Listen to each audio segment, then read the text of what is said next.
Hey, this is Eric. And Bruce. Again. A lot has happened since our last update. Which we filmed at the repair shop in Chicago, where we had our RV towed after it broke down. Things were not looking good. The towing and repair expenses were piling up. And we still didn't know what was wrong with the engine. But today, we're filming from sunny Santa Fe, celebrating a successful journey home. And in just a moment, we're going to share with you our highlights from the journey, including what the cause of our mechanical troubles were and the creative solution we came up with to fix it. But first, we want to thank our backers on GoFundMe. With your support, we've raised 85% of our goal. And even though we are grateful to have made it home with the help we've already received, we're still hoping to reach 100% funded.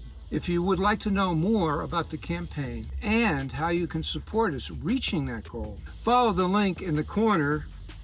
Which corner is it? Is it this corner? I don't know which corner.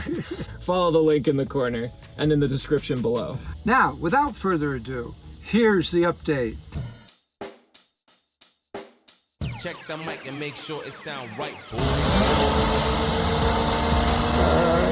In our last video, we discussed the possibility that the carburetor was not getting a sufficient amount of fuel. Back at the shop, the mechanic proceeded to test the fuel pressure. Indeed, it was determined that the carburetor was getting enough fuel.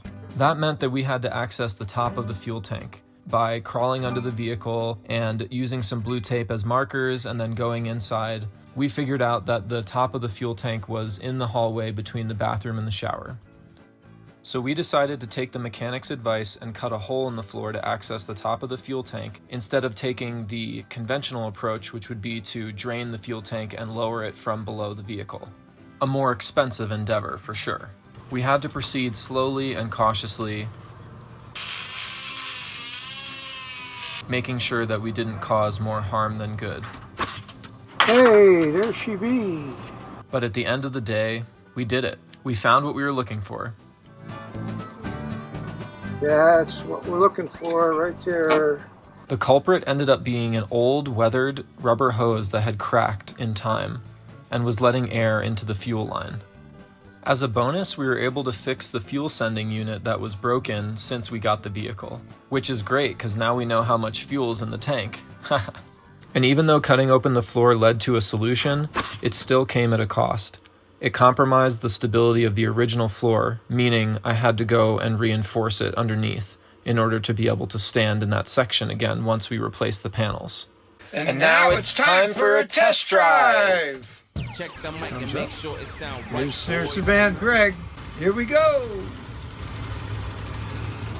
Oh, second gear. Woo!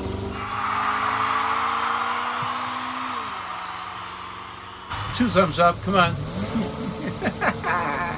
Oh yeah. And it was time to hit the road.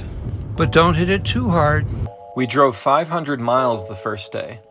We stopped for lunch in a small Midwest town called Adair, which was apparently the site of the first train robbery in the West, and home to the native rare and deadly rock snake. Stopping for the night at the world's largest truck stop, which had its own dentist, barber, and even a chiropractor.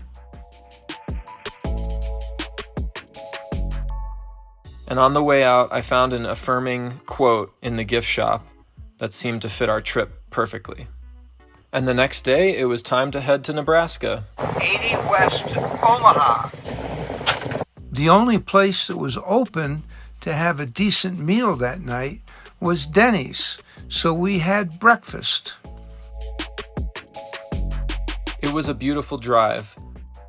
At one point, we even spotted a cloud that looked like a halo. The next day, our first rest stop, we found ourselves at this very small diner with a very large ice cream selection.